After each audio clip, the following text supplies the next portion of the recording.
దేశంలో vice president election అనేది మొన్న జరిగింది. చాలా విచిత్రంగా మరొకసారి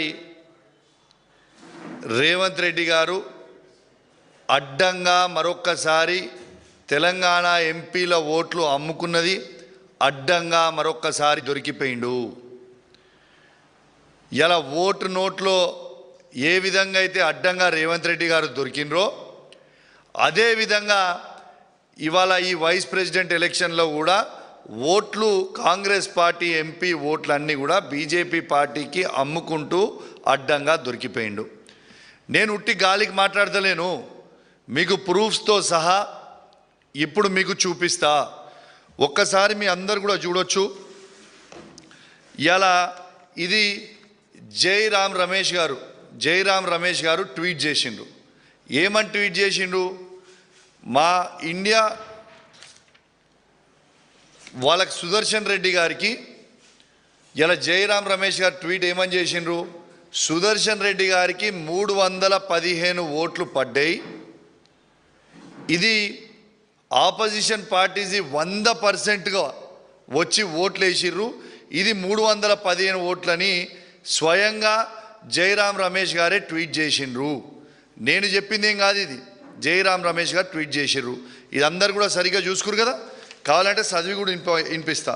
జైరామ్ రమేష్ గారు tweet: the voting in the vice president election is over.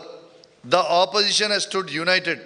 All its 315 MPs have turned up for voting.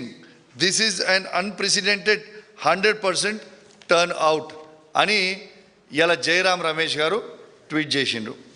వీళ్ళు ట్వీట్ చేసిన తర్వాత ఏమైంది? ఇలా యాక్చువల్గా ఓట్లు ఎన్ని పడ్డాయి? జైరామ్ రమేష్ గారేమో 315 ఓట్లు పడ్డాయని చెప్తాడు. కానీ ఎలక్షన్ కమిషన్ ఎంత డిక్లేర్ చేస్తుంది? సుదర్శన్ రెడ్డి గారికి పడ్డ ఓట్లు కేవలం 300 ఓట్లని మాత్రమే ఇది ఎలక్షన్ కమిషన్ డిక్లేర్ చేస్తుంది. ఇది చూడొచ్చు మీరు. ఇడిదికేమో జైరామ్ రమేష్ గారు ట్వీట్ ఉంది, 315 ఓట్లు. ఇడిదిక్కు మన ఆన్లైన్ వాళ్ళు ఎలక్షన్ కమిషన్ డిక్లేర్ చేసింది 300 ఓట్లు మాత్రమే పడ్డాయి. 452 మాత్రం బీజేపీ సపోర్ట్ చేస్తున్న క్యాండిడేట్కి పడ్డాయి అనేది క్లియర్గా ట్వీట్ చేసిండ్రు. ఇది అయిపోయిన తర్వాత ఇది ఇండియా టుడే నేషనల్ ఛానల్లో కూడా 300 ఓట్స్ మాత్రమే ఇవాళ కాంగ్రెస్ పార్టీ అభ్యర్థి అయిన సుదర్శన్ రెడ్డి గారికి పడ్డాయి అనేది క్లియర్గా ఇగోండి మీరు చూడొచ్చు. ఇది కూడా చూడొచ్చు ఇండియా టుడేది. ఇలా ఇండియా టుడే తర్వాత ఎన్డీటీవీలో కూడా ఆన్లైన్లో వాళ్ళు వేసింది కేవలం 300 ఓట్స్ మాత్రమే కాంగ్రెస్ క్యాండిడేట్కి దొరికిన ఓట్లు పడ్డాయి అనేది క్లియర్గా దీంట్లో మీరు చూడొచ్చు. ఇవాళ నేను అనేది ఏంటంటే, ఇలా జైరామ్ రమేష్ గారేమో 315 ఓట్లు పడ్డాయని చెప్తాడు. మరి 300 ఓట్లే ఎట్లా పడ్డాయి అంటే 15 ఓట్లు ఎటుపోయినాయి అంటే ఈ 15 ఓట్లల్లో 8 తెలంగాణ కాంగ్రెస్ పార్టీ ఎంపీ ఓట్లన్నీ కూడా బీజేపీ క్యాండిడేట్కి ఇలా ఓట్లు వేసింది అనేది స్పష్టంగా అర్థమవుతుంది. ఎందుకు చెప్తున్నా అంటే అంత స్పష్టంగా మీరు చూడవచ్చు. ఓటింగ్ అయిపోయిన తర్వాత ఇప్పుడు మీకు చూపిస్తా. ఓటింగ్ అయిపోయిన తర్వాత ఇగోండి రేవంత్ రెడ్డి గారు వారి ఎంపీలందరూ కూడా పోయి నిర్మలా సీతారామన్ గారికి కలిసి బొకే ఇచ్చి మేము ఓట్లు మీరు చెప్పినట్టు ఓట్లు మేము ఖచ్చితంగా బీజేపీ క్యాండిడేట్కి వేసిరు మా ఎంపీలని ఇగోండి ఇది క్లియర్గా చూపిస్తా ఉన్నా. ఇవాళ రేవంత్ రెడ్డి గారు మరియు వాళ్ళ ఎంపీలు అందరూ కూడా పోయి మేము ఓట్లు వేసినామని నిర్మలా సీతారామన్ గారికి షాల్వా కప్పి బొకే ఇచ్చింది మీరు స్వయంగా చూస్తూ ఉన్నారు. ఇక నిర్మలా సీతారామన్తో పాటు నితిన్ గడ్కరీని కూడా ఆ రోజు కూడా కలిసిండ్రు. మీరు క్లియర్గా చూడొచ్చు. ఇది ఎవరు పెట్టిర్రు? ఇలా కాంగ్రెస్ పార్టీ సీఎంఓ ఆఫీస్ పెట్టింది, తెలంగాణ సీఎంఓ ఆఫీస్ పెట్టింది.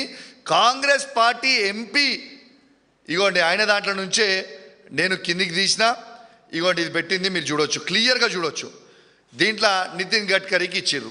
సరే వీళ్ళిద్దరిని ఎందుకు కలిసిర్రా బాబు అని మేము అడిగితే మేమేదో తెలంగాణ అభివృద్ధి కోసం కలిసినామనో ఏదో అని చెప్తుండొచ్చు. సరే మంచిది, అట్లనే కూడా చెప్దాం. మరియు మరియు ఎలక్షన్ అయినాక స్పీకర్ని ఎందుకు కలిసిర్రు? ఇగోటి స్పీకర్ని కూడా కలిసి మొత్తం ఎంపీలు మనోళ్ళందరూ కూడా స్పీకర్ని కలిసి ఇలా వాళ్ళ కృతజ్ఞతలు చెప్తా ఉన్నారు, శాల్వాలు కప్పి బొకేలు ఇచ్చి మాట్లాడుతూ ఉన్నారు. ఇది స్వయంగా చూడొచ్చు. దీన్ని బట్టే మీరు అర్థం చేసుకోవచ్చు దీనికంటే పెద్ద ఎవిడెన్స్ ఏమి కావాలా. ఇలా 315 ఓట్లు పడ్డాయనేమో జయరాం రమేష్ గారు చెప్తారు, వాళ్ళకి యాక్చువల్గా పోలింగ్ అయిందేమో కేవలం 300 ఓట్లే ఉంటాయి. దాంట్లో 15 ఓట్లు తక్కువ పడతాయి. ఆ 15 ఓట్లల్లో బాజాబ్తు 8 తెలంగాణకు సంబంధించిన పార్లమెంట్ సభ్యులు, బాజాబ్తు